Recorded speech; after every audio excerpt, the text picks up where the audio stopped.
Sir पे लाठियां मारी गई, मेरे बदन पे लाठियां मारी, मरना जाए सर। दिल्ली पुलिस का नाम एक और मिलते जुलते द शब्द से बहुत ज्यादा प्रचलित है और इसकी अच्छी वजह भी है।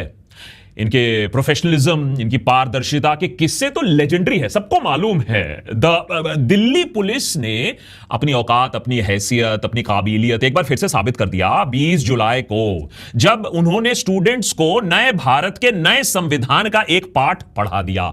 सवाल पूछोगे, अकाउंटेबिलिटी मांगोगे तो कूटे जाओगे।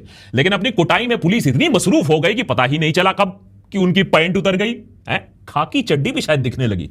भारी मिस्टेक हो गया सर। केंद्र सरकार के अंडर काम करने वाली दिल्ली पुलिस के पास असीमित शक्ति है, वो जो चाहे वो कर सकती है, कल हमें भी गायब कर सकती है। और 2026 में सरकार ने इस फोर्स को लगभग 13,000 करोड़ रुपए एलोकेट किए। लेकिन ये देखो क्या भिखारी फोर्स है? पुलिस वाला चप्पल में क्राउड कंट्रोल कर रहा है, स्टूडेंट्स की पिटाई कर रहा है?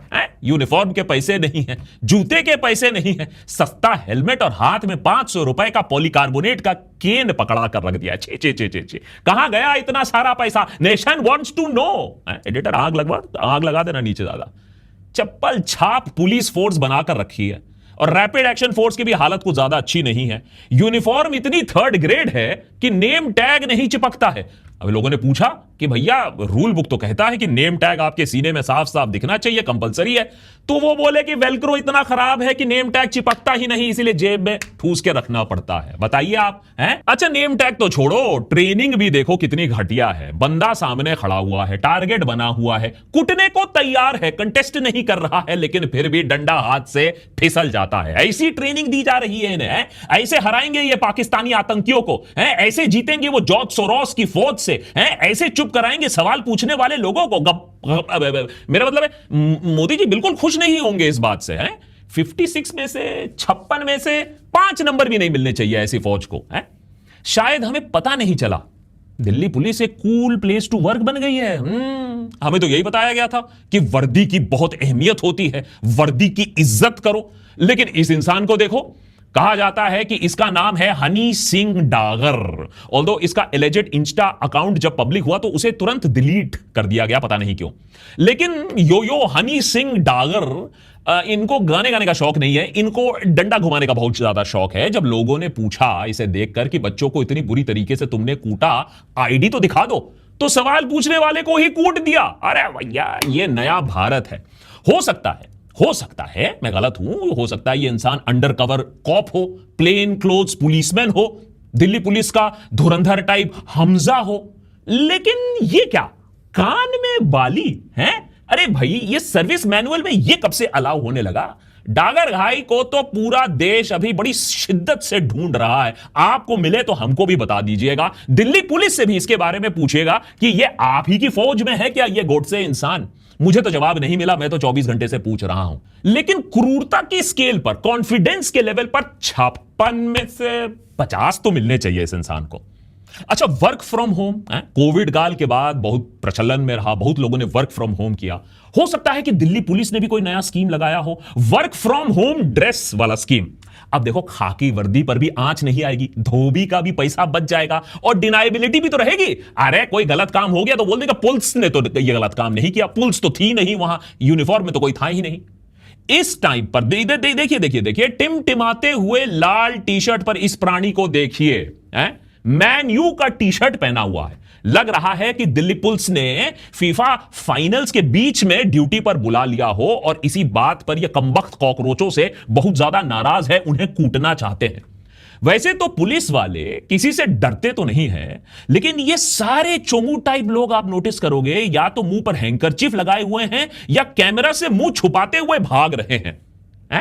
दिल्ली पुलिस में भर्ती होना इतनी शर्म की बात कब से हो गई भाई? इस चूजे को देखो, इसकी शक्ल से लग रहा है कि ये तो वहां होना ही नहीं चाहता है, या इसमें इतनी बुद्धि है कि वो समझ चुका है कि वो बहुत बुरी तरीके से फंसने वाला है। हर तरीके से कैमरा चालू हो चुका है, वो उसकी शक्ल कैमरा पर कायद हो चुकी है और जबरदस्ती लग रहा है इसे यहां भेजा गया। हो सकता है पापा मम्मी के प्रेशर से भी भेजा गया हो। और इसकी दाढ़ी देखिए, अब बियर्ड रखने के लिए दिल्ली पुलिस से आपको स्पेशल परमिशन लेनी होती है, वजह बतानी होती है, तो धर्म का कारण है, स्किन इरिटेशन है, और उसे अब वेल ग्रूम्ड आपको रखना पड़ता है। लेकिन देखिए कैसी अंटे शंट दाढ़ी बनाकर रखी है। और यूनिफॉर्म भी अगर आपको मुफ्त में पहनना है, अरे तो ठीक से कॉपी तो कर लो यार, हमारे देश में कॉपी तक हम ठीक से नहीं कर पाते, फिर चीनियों का हम मजाक उड़ाते हैं। या फिर इसको देखो, अबे इसको गार्ड की नौकरी तक नहीं मिलेगी एटीएम में, पुलिस वाला बनकर फिर रहा है। जब पूछा गया तब फिर लग रहा है कि पैंट गीली होने लगी इसकी। इस ब्राउन पैंट इंसान को देखो, लंबी लाठी लेकर खुलेआम दिल्ली के बीचों बीच घूम रहा है। भाई दिल्ली पुलिस शाखा वाली लाठी स्टैंडर्ड इक्विपमेंट का हिस्सा बनाने वाली है, हमें तो यह खबर नहीं मिली है। Delhi police ji please clarify करिए। और डागर का ब्राउन पैंट, इस इंसान का ब्राउन पैंट, ये चल क्या रहा है? अगर यह दिल्ली पुलिस से नहीं है तो यह कहां से है? आपको पता है तो कमेंट्स में जरूर बताइएगा। मुझे बड़ा मन है कि इनको दिल्ली पुलिस मेडल के लिए नॉमिनेट किया जाए। दरअसल इनका आइडिया जो है आप देख रहे हो, और जो हमने 20 तारीख को दिल्ली में देखा, वो कोई नया नहीं है। 100 साल पहले हिटलर जब जर्मनी पर कब्जा जमाना चाहता था तो उसने एक सहारा लिया ब्राउन शर्ट्स का। ब्राउन शर्ट्स एक मिलिशिया थे, इनकी अहम भूमिका रही थी हिटलर को पावर में चढ़ाने और वहां रखने के लिए। ब्राउन शर्ट्स पुलिस के साथ साथ एक पैरेलल सिस्टम बन गया था जर्मनी में, लोगों को गायब करना, लोगों को धमकाना, डर्टी वर्क्स डिपार्टमेंट सारा काम यही करते थे।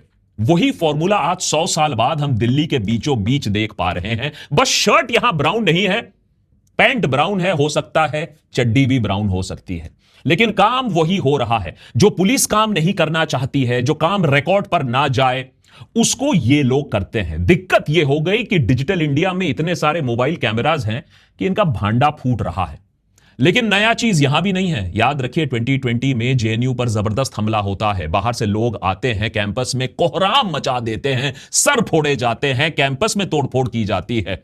और इस सब में एक लीडर थी ये औरत, अपना चेहरा छुपाने की कोशिश करती है, लेकिन बाद में पता चलता है कि ये दौलत राम कॉलेज से छात्रा हैं, आरएसएस एफिलिएटेड अखिल भारतीय विद्यार्थी परिषद या एबीवीपी की मेंबर हैं। कोमल शर्मा का जेएनयू में कोई काम ही नहीं था, लेकिन कोमल जी आ गई अपने एजेंडे के वजह से, उनको वहां भेजा गया था। मजे की बात यह है कि कोमल शर्मा का यह वीडियो एविडेंस होने के बावजूद, आई विटनेसेस के स्टेटमेंट्स के बावजूद पुलिस इन्हें ढूंढ ही नहीं पाई। सोचिए डॉन कितनी बड़ी है कि पुलिस इन्हें ढूंढ ही नहीं पाई। 6 साल निकल चुके हैं, इनको कभी सजा नहीं मिली है। अब वही फॉर्मूला हम शायद यहां देख रहे हैं, दिल्ली के बीचों बीच खुले में इस तरीके के मिलिशिया को यूज किया जा रहा है। कहां से है, कौन सी शाखा, कौन सी डाली से है? आप समझदार इंसान हो। देश की सुरक्षा के लिए यह बहुत खतरनाक हो सकता है। आप सोचो कल कोई भी अंटू चंटू 500 रुपए का एक डंडा पकड़कर बोलेगा मैं तो दिल्ली पुलिस से हूं, या फिर कोई जेन्युइन वर्दी वाला भी होगा ना, लोग उस पर भरोसा नहीं करेंगे, कहेंगे बताओ तुम भी तो Jantar Mantar type fake police वाले तो नहीं हो।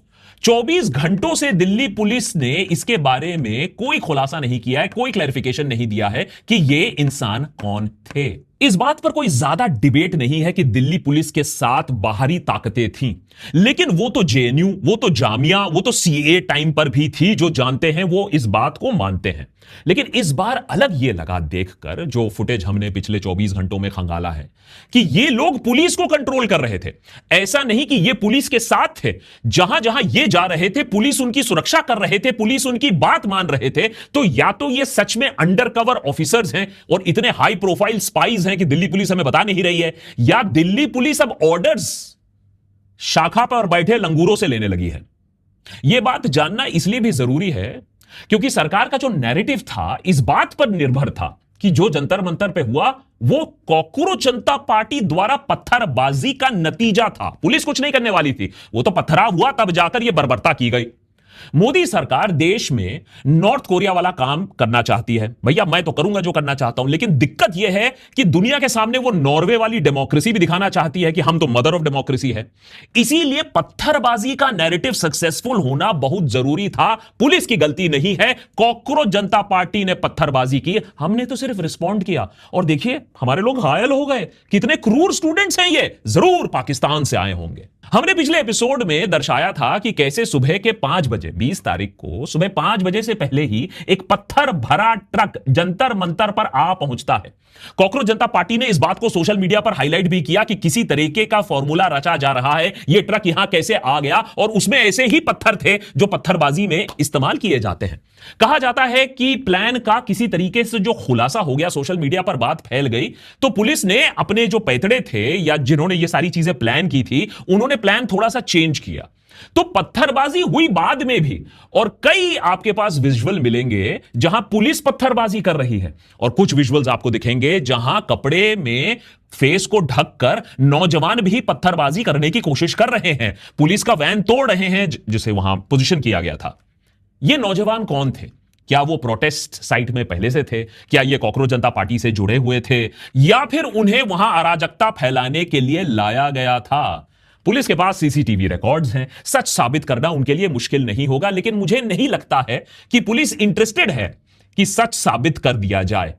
अब नकली पुलिस जब आ सकता है तो क्या नकली पत्थरबाज और प्रोटेस्टर्स आ नहीं सकते हैं? और ये देखो पत्थरबाजों का सच। पुलिस ऑफिसर गर्मी और उमस से बेहोश हो जाता है तो स्टूडेंट प्रोटेस्टर्स उसी को हवा कर रहे हैं जो इंसान उनको 2 मिनट पहले कूट रहा था।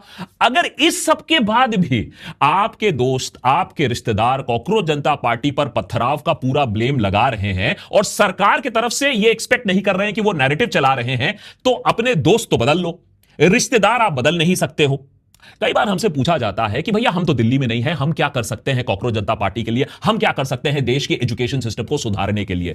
तो सबसे पहले तो मैं ये बताऊंगा कि भैया अपने जो घर में, अपने जो मोहल्ले में, अपने जो व्हाट्सएप ग्रुप में है, उसमें एक जंतर मंतर खड़ा कर देने की एक हैसियत रख लो, क्योंकि इस अंधेपन को खत्म करना होगा। जंतर मंतर पर बैठ के नहीं होगा, हर एक व्हाट्सएप ग्रुप में, हर एक फैमिली ग्रुप में, हर एक स्कूल ग्रुप में, हर एक फैमिली ड्राइंग रूम में बैठकर इसे खत्म करना पड़ेगा।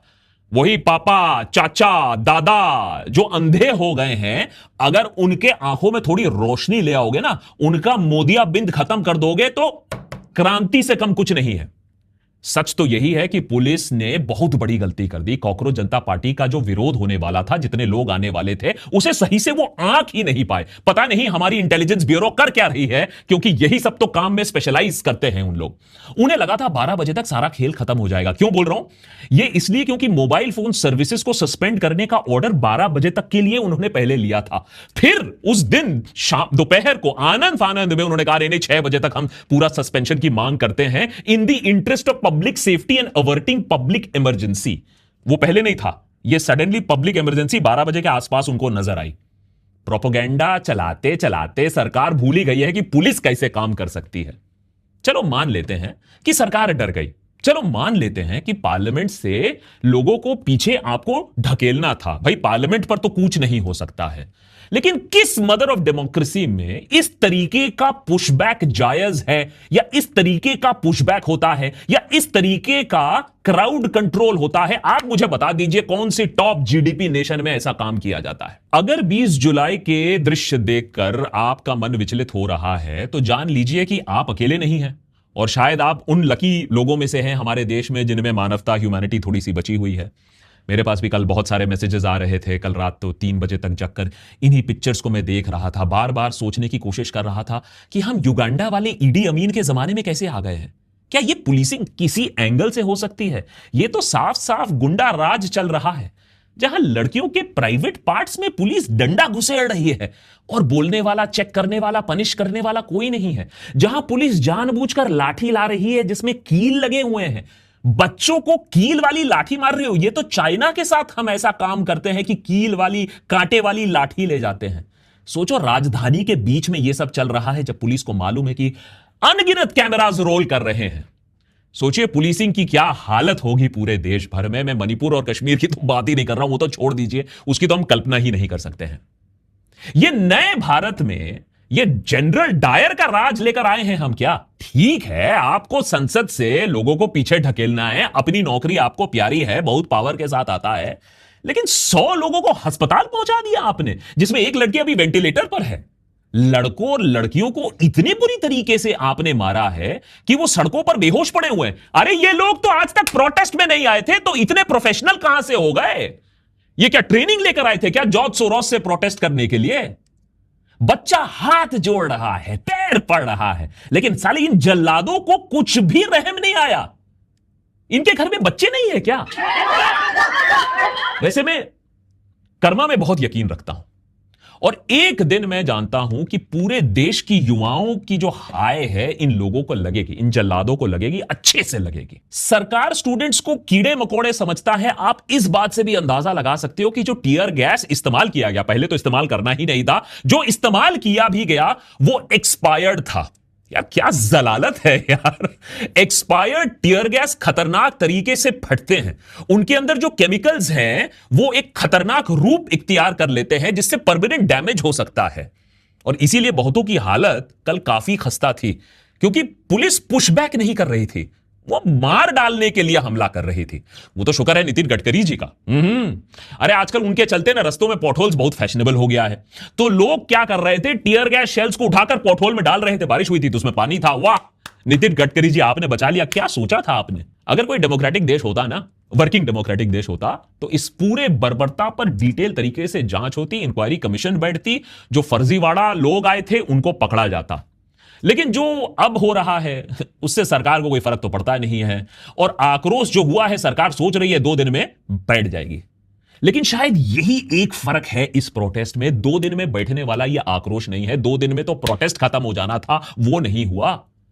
तो खामोश अब जनता नहीं रही है। जनता को दिख रहा है सरकार का बर्बरता, सरकार का झूठ अब साफ दिखने लगा है। ये आवाज शायद अब गूंजेगी। पुलिस वालों को देख रहे हैं, यूपीएससी की प्रिपरेशन कर रही थी, अब मन नहीं कर रहा। हम लोग कोई डाकू है क्या? डाकू नहीं है, शिक्षक है हम लोग। मुझे एक पुलिस वाली कह रही जल्दी ले जा वरना थाने में ले जाके नंगा करके मारेंगे तुझे। एजुकेशन ने मेरा जीवन बनाया, सबको ये मौका मिलना चाहिए। मैं आज नहीं डर सकती। सरकार के इस ढीठ रवैये से एक चीज जरूर हुई है, एक बटे हुए विपक्ष को साथ आने का एक और मौका मिला है। कांग्रेस जो कॉकरोच जनता पार्टी से अपनी दूरी बना रही थी, क्योंकि वाजिब है, कांग्रेस सोच रही थी कि उसने भी नीट लीक को लेकर काफी ज्यादा प्रदर्शन किया है, 50 से ज्यादा प्रदर्शन किए हैं, यह बात सच है। लेकिन आज राहुल गांधी प्रधानमंत्री के घर के सामने आधम के वहां प्रोटेस्ट किया, स्टूडेंट्स पर जिस तरीके से एक्शन लिया गया है उसके खिलाफ। और वहीं कांग्रेस सेवा दल, उनके लोगों ने जंतर मंतर पर जाकर खाना पहुंचाया। पहले से ही याद रखिए, समाजवादी पार्टी, आम आदमी पार्टी जैसे पार्टी कॉकरोच जनता पार्टी का समर्थन भी करते आए हैं। अगर ये एकता बढ़ी, जहां कॉकरोच जनता पार्टी ने भी इशू बेस्ड सपोर्ट दिया इन पार्टीज को, और एजुकेशन के मुद्दे पर और धर्मेंद्र प्रधान के मुद्दे पर ये एक साथ आ गए, तो कहीं ना कहीं सरकार को गोबर ये खिला सकते हैं, सरकार की जो हेकड़ी है उसे तोड़ सकते हैं। ये जो कॉन्फिडेंस है कि हमारे सरकार में तो कोई इस्तीफा नहीं देता है, वो तो यूपीए दिया करती थी, हम तो सुपर नेचुरल नॉन बायोलॉजिकल हैं। ऐसा नहीं है कि कॉकरोच जनता पार्टी के पास भी कोई भारी फंडिंग है या कोई बड़ा सा प्लान है। कल रात तक तो प्रोटेस्ट खत्म भी हो चुकी थी, लेकिन देखो ना, प्लान था, इतना सारा बारिश था, पुलिस का डंडा था, लेकिन तब भी लोग आते गए और फिर से जंतर मंतर पर स्टेज खड़ा हो जाता है। इस तरीके से लोगों का सपोर्ट मिलना यह कोई चमत्कार से कम नहीं है हमारे देश में। दूसरे शहरों से लोग जोमैटो पर ऑर्डर दे रहे हैं कि जंतर मंतर पर जाकर खाना डिलीवर कर देना। इस तरीके की चीजें मैंने तो खबरों में कभी नहीं पढ़ी है, सालों से कवर करते आया हूं। गुरुद्वारा के दरवाजे खोले जा रहे हैं, और इसीलिए मैं कहता हूं देश में अभी भी अच्छाई बाकी है। गोडसे का टेकओवर पूरा नहीं हुआ है। This India is worth fighting for. देश की राजधानी में 20 जुलाई को जो मचा, उसकी गूंज अब पूरे दुनिया में 24 घंटे के अंदर अंदर सुनाई दे रही है। अंतरराष्ट्रीय अखबारों में मदर ऑफ डेमोक्रेसी के नजारे छापे जा रहे हैं। कुछ नजारे आप भी देख लीजिए। कुछ साल पहले ऐसे फोटोज इस्लामाबाद और ढाका से आती थी, और इस बर्बरता को देखकर हम कहते थे हाय हाय हाय हाय, क्या होगा इस देश का, ऐसे ऐसे हमारे पड़ोसी हैं। आज वही हैवानियत दिल्ली पुलिस और रैपिड एक्शन फोर्स ने हमारे दिल्ली में दिखा दिया। उधर कश्मीर और मणिपुर में बैठे लोग पॉपकॉर्न खोल रहे हैं, तमाशा देख रहे हैं, पूछ रहे हैं अच्छा फर्स्ट टाइम, क्योंकि उनको तो आदत हो चुकी है इन सब की। उन्होंने हमें चेतावनी दी थी, वो चीखते रह गए कि ये तुम्हारे साथ भी एक दिन होगा, लेकिन हमने तब उनकी बात नहीं सुनी। बहुत दूर है ना कश्मीर और मणिपुर। लो आ गई, पुलिस आ गई, वही तरीके आ गए, वही डंडा आ गया, वही टीयर गैस शेल्स आ गए, कल पैलेट गन भी आ जाएगा। गारंटी देकर बोल रहा हूं, अब चुप बैठोगे तो कल पैलेट गन भी खाओगे, यह देशभक्ति की आपको गारंटी है। उन्होंने हमें बताया था कि नए भारत में सावधान रहना, क्योंकि मालूम नहीं कौन तुम्हें पीटने वाला है, पुलिस वाला पीटने वाला है या शाखा का कोई इंसान पीटने वाला है, और इंसाफ तो तुम्हें मिलने वाला है नहीं। लेकिन दिल्ली में एक चमत्कार जरूर हुआ है। आंसू गैस खाने के बाद, कील वाली लाठी से पिटने के बाद, लातों का सेवन करने के बाद ये कमबख्त साले कॉकरोच फिर से वापस आ जाते हैं जंतर मंतर पर। गुंडों की बर्बरता और बारिश का सामना किया इन्होंने, लेकिन पीछे नहीं हटे, वापस आ गए। कहते हैं कि न्यूक्लियर बॉम्ब धमाके के बाद सिर्फ दुनिया में कॉकरोच बचेंगे। चलो, ये तो कुछ चप्पल छाप पुलिस वाले थे। सोनम वांगचुक को कंबल में लपेट कर ले गए, सोचा प्रोटेस्ट खत्म हो जाएगा। स्टूडेंट्स को कूट दिया, सोचा सब घर चले जाएंगे। स्टोन पेल्टिंग का नैरेटिव चलाने की कोशिश किया, सोचा कि देशवासी तो वैसे में ही मूर्ख है, सोई हुई जनता है, ये नैरेटिव को भी मान लेंगे। लेकिन इन तीनों केसेस में सरकार को गोबर खाना पड़ा है। पिछले 24 घंटों में जंतर मंतर में फिर से वही नजारे हमें दिखने को मिल गए। 12 साल से जो नजारे अब हम देख रहे हैं, 12 साल की बेहतरीन मोदी का प्रोपेगेंडा का नाश हो रहा है। हाल इतने बुरे हो गए हैं कि करियर भक्त, अरे मैंने जिनकी रोजी रोटी सरकार का पिछवाड़ा चाटने में निर्भर होता है, वो भी इस हैवानियत को जस्टिफाई नहीं कर पा रहे हैं। गोदी मीडिया जो सरकार के इशारे पर मुजरा करती आई है, उसे सुनने वाला कोई नहीं रह गया है। शायद 12 साल में पहली बार ऐसा हुआ है कि जनता का ये जो सोया हुआ ज़मीर है, वो जगने की कोशिश कर रहा है। माइंड यू, मैं ये नहीं कह रहा हूं जग गया है, जगने की कोशिश कर रहा है। मैं आपसे एक ही चीज रिक्वेस्ट करूंगा कि यार कभी ना कभी तो एक टर्निंग पॉइंट आता है। मेरे लिए वो टर्निंग पॉइंट आ गया। मैं पहले सोचता था नहीं यार बहुत बोलते हो, लिव एंड लेट लिव। तो मैंने सोचा कि भाई मैं क्या कर सकता हूं कंट्रीब्यूशन, तो मैं आज ही बता देता हूं आपको मेरा कंट्रीब्यूशन क्या है, क्योंकि ये मेरी हैसियत है, मैं इतना कर सकता हूं। जिस तरीके से गोदी मीडिया ने फिर से अपना गंदापन दिखाने की कोशिश की है, चाहे वो मेरे पुराने दोस्त हों या यार हो, अब उनके पीछे मैं आने वाला हूं, उनको एक एक करके एक्सपोज करने वाला हूं। और आप चाहे कॉकरोच जनता पार्टी को सपोर्ट करो या ना करो, कुछ तो बोलो, speak up. Germany, Netherland, Canada, London में लोग बात कर रहे हैं। अब चुप बैठने का समय नहीं है, बोलने का समय आ गया है। Please find your spine and find your voice. जय हिंद।